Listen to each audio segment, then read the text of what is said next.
medyo malakas yung ulan and yung alon sa labas, i-room tour na lang namin kayo sa hotel accommodation namin dito sa Henan Prime Beach Resort.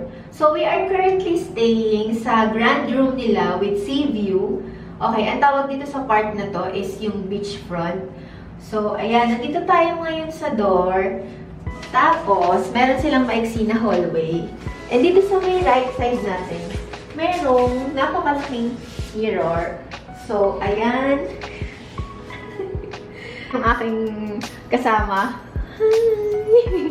Tapos, guys, sa other side ng ating malaking mirror, meron ditong lagayan ng mga gamit.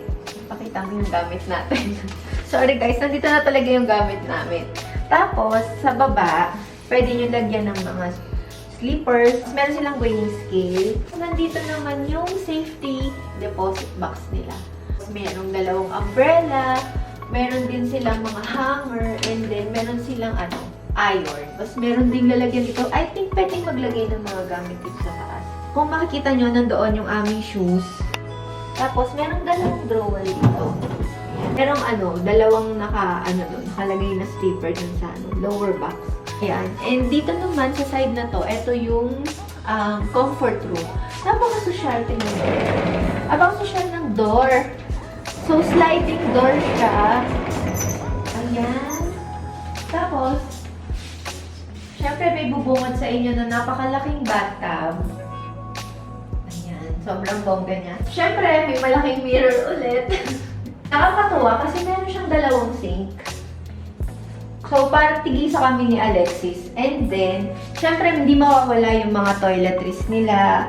Ayan, meron silang pa-dental kit, shaving kit, syempre, yung mga basic shampoo, bubble bath soap. Tapos, meron din silang blower, maliit na mirror. So, para pagka gusto mong mag-makeup na, or medyo malabo yung mata mo. And then, free towel. Meron din silang, ayan, nabubuksan naman pala yung ilaw. So, dito, sa side na to, ito yung shower area. Dito naman yung toilet mismo. Napakabongga. Ayan. So, after dito sa comfort, inuna talaga natin yung comfort room kasi importante yan. So, dito naman tayo sa pinaka-main na room. So, this is a king-size bed. Dalawang gilid niya, merong lamp shade. Nakita niyo yung yung design ng ano tawag dyan? Headboard ng bed.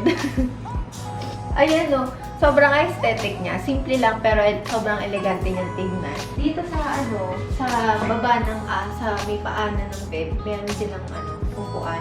Dito sa side na to, meron silang, syempre, hindi mawawala yung nila, complimentary coffee nila, which is Nespresso. Meron din silang glass for wine. Meron silang pichel. Kasi meron silang water station dyan sa may labas ng elevator. So, paglabas mo ng elevator, pwede kang mag-refill ng water. Meron silang mga drawer.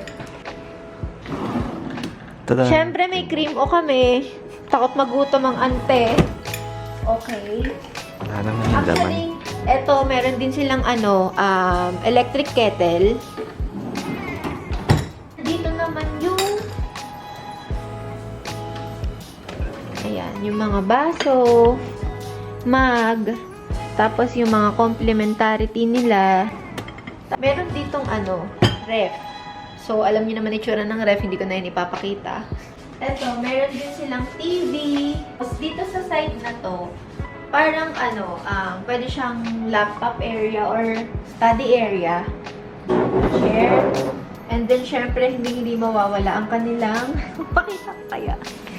Ang kanilang mirror again. Dito naman sa side na to, meron silang couch na napakalambot. Coffee table. Ayan. Sobrang aesthetic ng itsura niya. And ito yung pinaka favorite namin.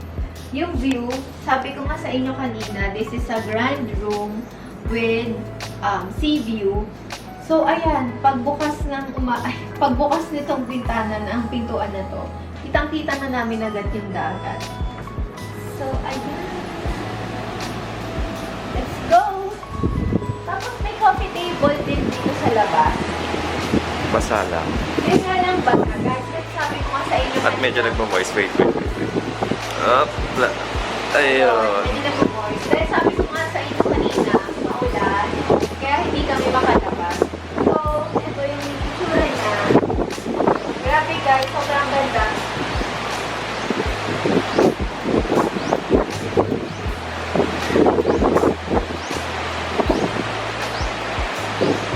Nakita niyo yun guys, pag high tide, halos nandito na yung dagat sa gilid namin.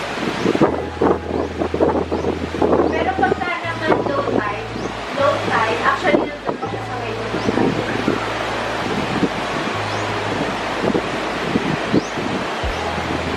Tapos, pakita ko din sa kanila din yung eto, may swimming pool din dito sa gilid.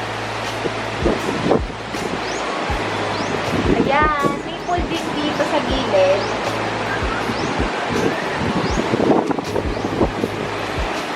Sarap po dito.